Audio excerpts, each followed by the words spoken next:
Hey guys, and welcome back to the ASX Investor channel, and welcome to another CEO interview. Today we'll be unpacking a story that's been hotly requested on the channel before. It's Weebit Nano. ASX WBT are developing a next generation ReRam memory technology and truly have come off a transformative year in 2021 as they move towards commercialization of ReRam. If we think about back to the past year, there was a recent capital raise that puts them well funded, well capitalized. They've brought on institutional investors with some pension funds from Israel supporting the register. They've also progressed both on the embedded and the discrete side on the research and development. And of course, first and foremost at the discussion, they've landed a transformative and milestone first commercial agreement with the U.S Fab Skywater. And then we'll also be discussing a recent piece of news surrounding the first test chips, the wafer have been manufactured. And obviously this opens up the opportunities to integrate and discuss with customers as investors look towards further commercial agreements. We're really excited to be welcoming to the channel Coby Hanoch. Coby, welcome to the channel, mate. It's been a fascinating 2021. Looking forward to unpacking the story for Weebit Nano moving forward into 2022 with you. Hi, good afternoon. I guess before we unpack all of the recent news flow and announcements surrounding the Weebit story, it'd be great if you could just give us that overview about who Weebit Nano is and what is the opportunity you're trying to solve with the ReRam memory technology that you're developing. Okay, yeah, of course. Weebit is an Israeli company that's developing a new kind of memory technology. We're in what's called the non-volatile memory space. So these are the memories that don't lose their data even when you unplug them from power. Best example is the USB stick. So we're in this space where today the most common technology is called flash. And flash is an old technology. It's been around for a few decades already. It's done a great job, but it has its limitations. And so our technology, which is called resistive RAM or ReRam for short, is basically much faster, requires much lower power. It has a much higher endurance.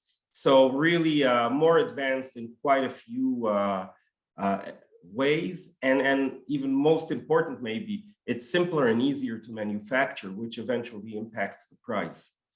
Of course, if we are thinking about the memory landscape, we know that on one side of the coin, we've got the non-volatile memory side. Flash memory is really the leading technology on that side of the space. But then on the other side as well, we've got the working memory side, the volatile side, where DRAM and some of these other technologies are available. I'd love for you just to provide that overview about where does Weebit's ReRam sit and the position that you're hoping ReRam will be able to continue to evolve into moving forward. Yes, so maybe even just taking one step back. The world today is totally dependent on memory technology. That's maybe the basic statement. Everyone needs to realize that, the world is heavily dependent on digital components. Everywhere you look, you have everything's becoming digital, right? It's digital, it's on the internet, et cetera, et cetera. And, we all know that all of these apps and everything, they collect data on us. The amount of data that's being collected today, be it from the apps, be it from all these surveillance cameras, being from wherever you look at, data is being collected about you every second. So all of that data needs to sit somewhere. And that's really the memory. So memory has become the biggest segment in the semiconductor industry today. Now, I mentioned that ReRam is non-volatile. There is obviously the volatile side. There's what's called SRAM and DRAM, which are much, much faster memories than flash when you compare it to the traditional non-volatile. And they sit really close to the processor. The challenge is that if you unplug from power, they lose everything. So ReRam is really in the middle there. On the one hand, it's non-volatile. On the other hand, in terms of speed, in terms of many of the parameters, it's much closer to DRAM. So in that sense, we're giving people a memory that's orders of magnitude faster than flash, but it still is non-volatile.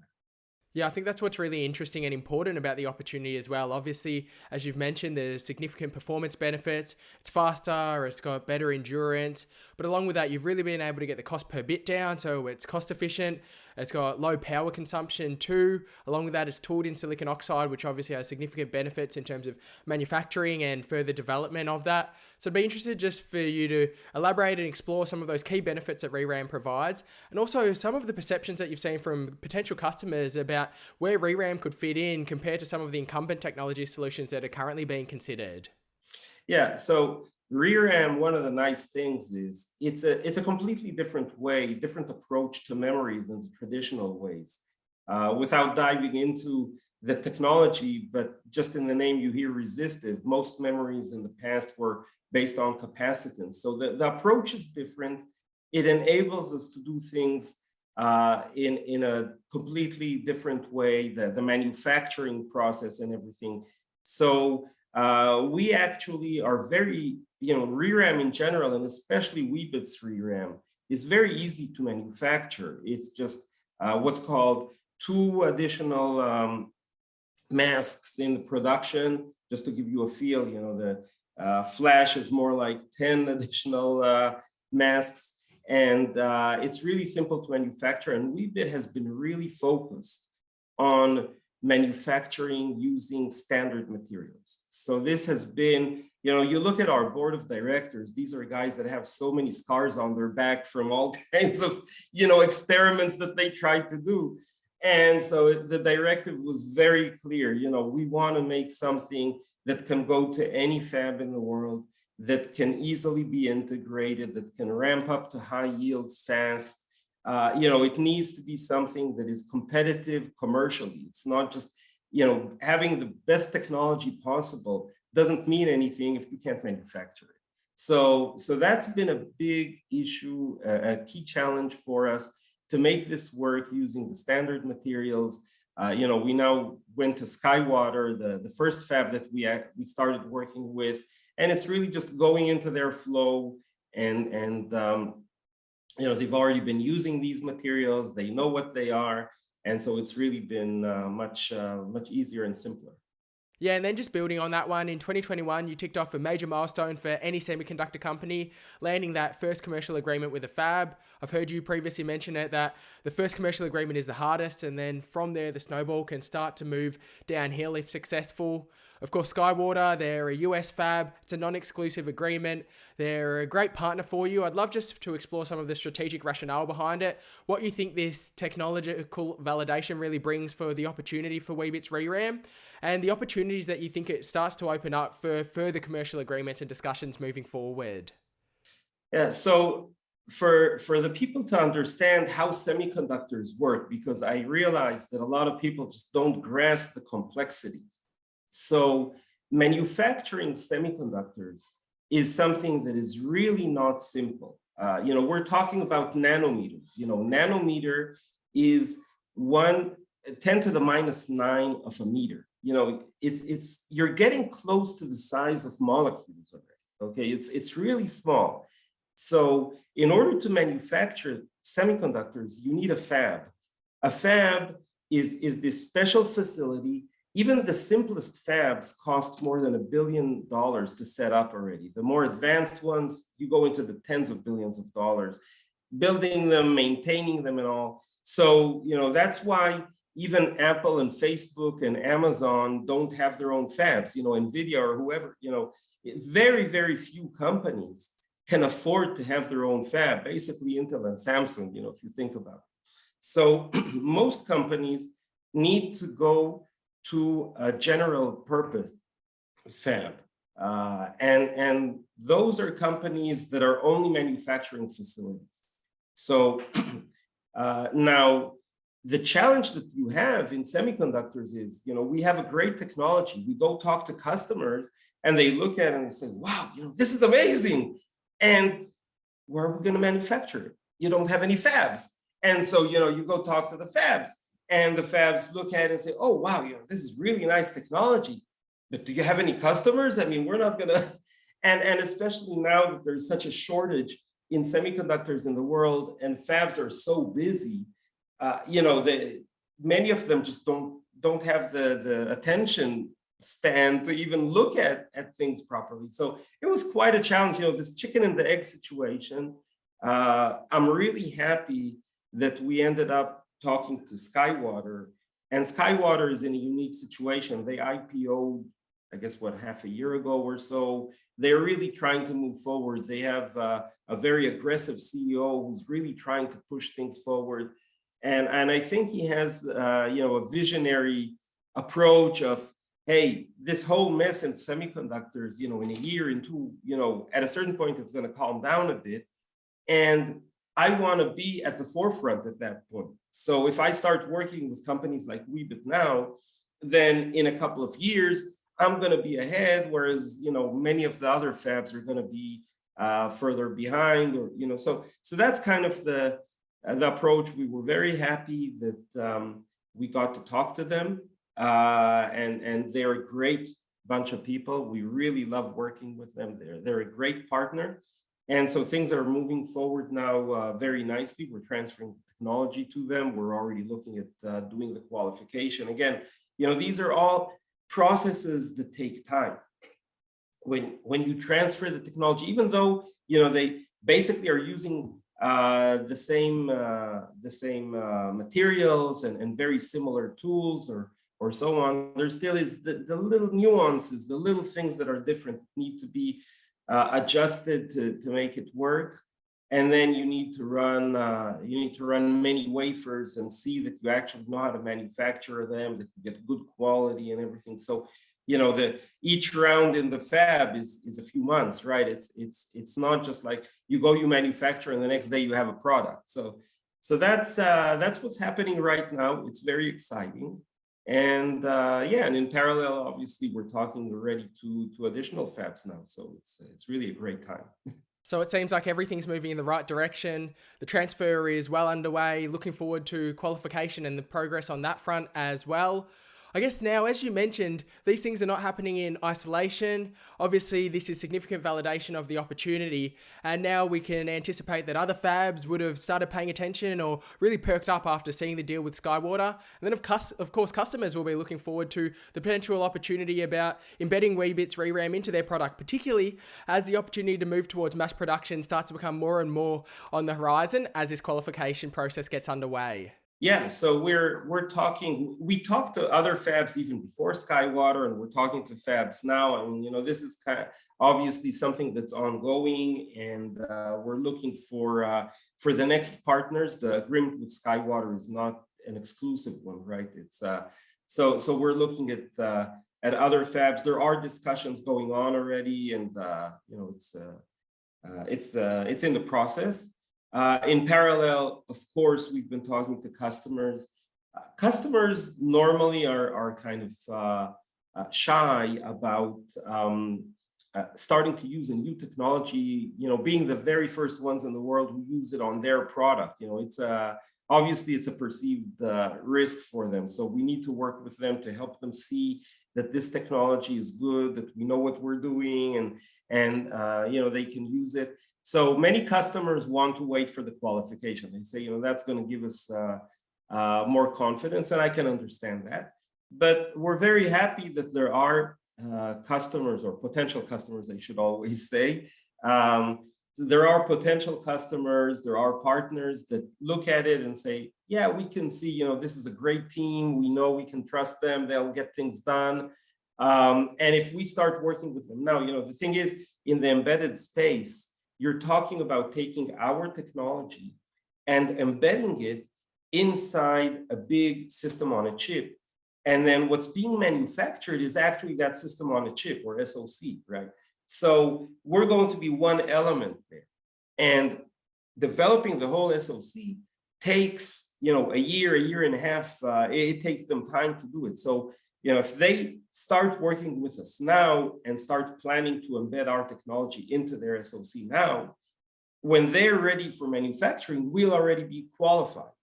So that's what we're doing now. We're basically working with customers to realize that we can do this. Customers that want to be more aggressive, that want to have a more competitive product, are talking to us. Some of them have already gone to Skywater and asked for the PDK. So, we have some initial contacts and discussions between Skywater and some customers and so on. So, this is happening.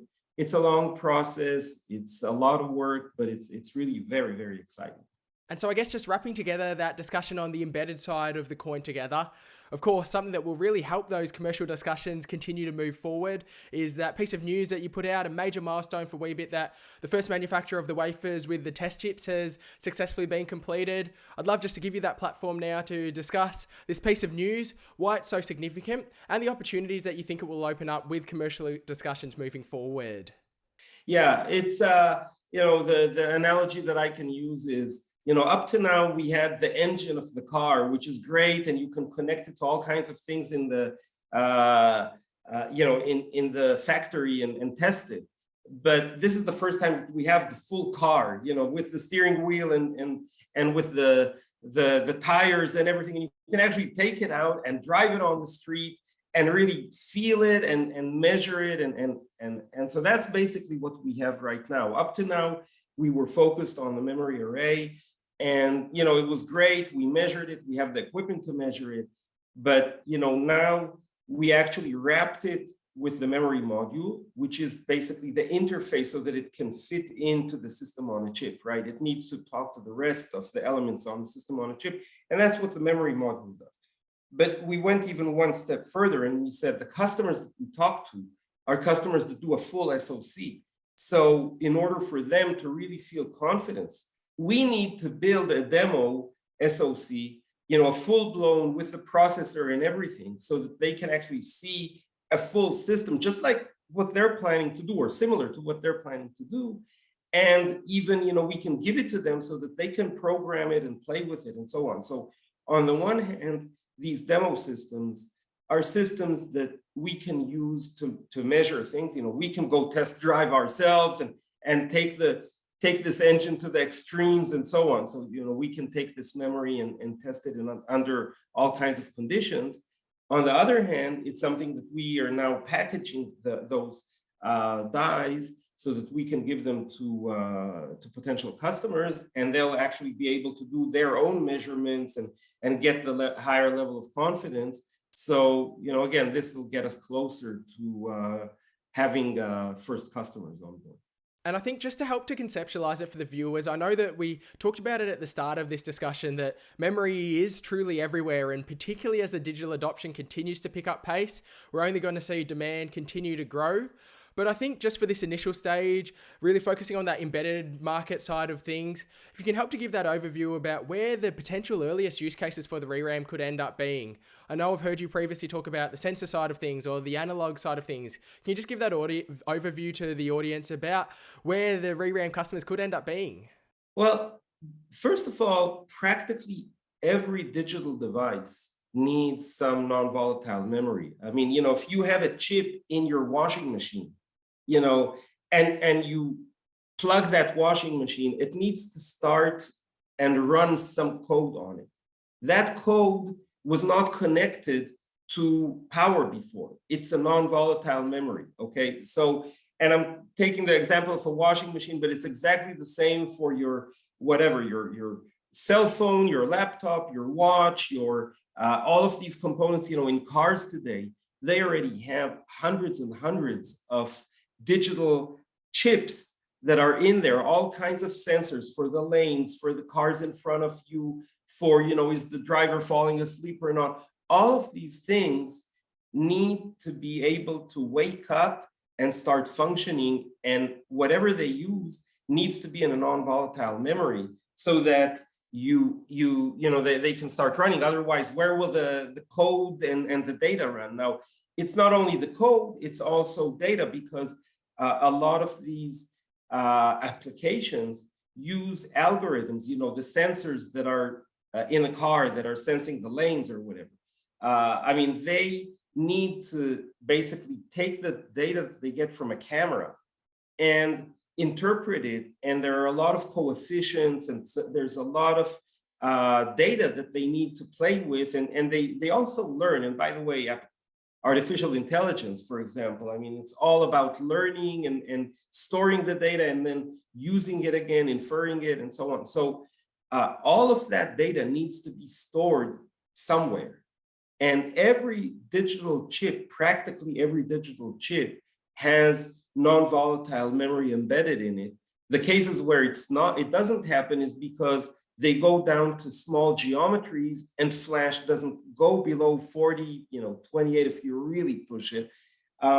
So they don't have it, and then they have it in a separate chip that they need to somehow connect to, and it's not so efficient and so on. But everyone needs non-volatile memory embedded in one way or another into their system. It's practically everyone. So I think that gives us a pretty good launching pad to move over onto the other side of the coin, the discrete memory market. We know it's still early stages, probably a couple of years behind the embedded side, but there's definitely been a lot of R&D work and continued development of this side of the coin. I'd love just to hear your thoughts about how the discrete memory side of things is currently positioned and what you're really looking forward to on the discrete side over the next few years as it continues to evolve. Yeah, so a discrete memory chip, or standalone, maybe is a term that's easier for people to understand, is really a chip that the only thing that it has is memory on it. I mean, that's basically it. Obviously in that case, you need to really have as much memory as possible on, because the whole idea is to use it as a big storage bank. And we have so much data. I mean, every day, think of all of these surveillance cameras that are recording all the time. Think of all of the data that Facebook and Google accumulate just about you, every day. They keep accumulating more and more and more data. Think about all of those little videos in TikTok and, all of these social medias, and there's just so much data. And, we say the cloud, and you know what? The cloud isn't those white things up there in the sky. It's these massive data centers that have tons and tons and tons of non-volatile memory, and specifically non-volatile memory. So you really need to squeeze as much memory as you can into every chip in order to maximize that amount. And that's where a key element that we're using, which is called a selector, comes into play. In the embedded space, it's very easy, very simple to just use a transistor as a selector. That's what semiconductors are all about, transistors. So, but the transistors that we need are pretty big. Now, in the embedded space, the size of the memory and everything, it's not that big. It doesn't really impact so much. But when you're talking about a chip that's all you have, now it really has an impact. So we need to replace that transistor with a much more efficient selector. That's a very advanced and not so simple technology. And we've been working on it with Leti. Leti has developed very interesting selector technology. And it's really, we're making good progress. There's a lot of work to be done there. It's like you said, it's going to take us some time, but we're making progress and we're working on it. And it's I'm really looking forward to seeing this move forward. It's definitely a growth avenue that's going to be fascinating to watch evolve, particularly with a long pathway up ahead of it. I did want to ask you as well, just talking about the Weebit Nano leadership team and management team. The board has got a real depth of experience, but also on the management side as well, you've made a number of really crucial hires over this past period. It's quite an outstanding leadership team. It's not often that you see these types of experience and capabilities assembled, particularly in the smaller cap earlier stage of the market. So I really wanted to ask you two questions on that front. I guess firstly, if you could just provide a bit of insight or overview about the team, the capabilities and the caliber of some of those individuals that are involved. But then on the other side as well, what is it about the Weebit Nano mission or the technology and the opportunity that you have that you think has attracted all of these capable individuals together to really work towards a mission that you are on at the moment? So yeah, it's amazing. I'm really humbled to have such an amazing board and such an amazing management team. It's just awesome, and it's so rare to see such teams in smaller companies. So it's really a great thing for me. I joined Weebit. I knew Daddy Perlmutter obviously before, and I knew of him, and he's an amazing person. He was number 2 at Intel for many years. His team basically invented the Pentium processor, and he managed all of the Pentium work until he left Intel. I guess it was about 6-7 years ago.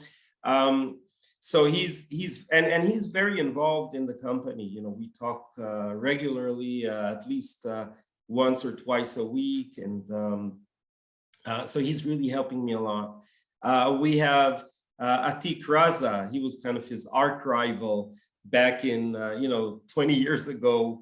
Atik did the amazing job of taking a company called AMD, which was not so well known back in the 90s, and he put it where it is today, where it's really a very fierce competitor to Intel. He's really just awesome. and then we also have Yoav Nissan Cohen. Yoav is really a key guy for me because on the one hand, he did his PhD under Dov Fruman, the guy who invented the very first non-volatile memory. So he's been in this industry from the very first day. He knows it inside and out. He knows the technology. He already set up another non-volatile memory company that he sold, and he's really amazing. On the other hand, this is the guy that set up Tower Semiconductor and was the first CEO there for 10 years. Tower today is one of the top 10 fabs in the world. It's one of the leading fabs. He knows the fab business. He knows how it works. And as I said, it's extremely delicate. It's extremely difficult. So, so having him on board, and by the way, he's an executive director. He works part-time in the company. So he's really helping me a lot. And, so this team on the technical side is amazing. We also have two Australian directors, Fred Bart and Ashley Krongold, who helped me a lot on the Australian side and understand, how things work in Australia. And more recently, if that's not enough, then I'm so proud that in this crazy market where it's so hard to find good people, we managed to hire Yishai Navez, our CTO. He has so much experience. He was with Yoav when they started Tower, so he was in Tower. He knows the fab business. He knows the way it works. He was VP non-volatile memory there for a while, and then I guess something like 16 years ago, he started another ReRam company called Adesto, which a year and a half ago, he and his team, they managed to sell it off to Dialog. So he knows ReRams very, very well, and we're very happy to have him on board. We have Ilan Sever, who did memory all his life, and we're talking each one of these guys, as you can understand, we're talking about people who have 25, 30 plus years of experience in most cases. Ilan has been, he was at Tower as well, by the way. He was the guy who was responsible to bring in all of the semiconductor IP and set up the whole infrastructure for semiconductor IP at Tower. So again, he knows how this whole thing works. He's been working with memory from day one. In the last 11 years, he was managing the Israeli site of Dolphin Integration, developing memory modules. So he's the top expert in Israel in this domain.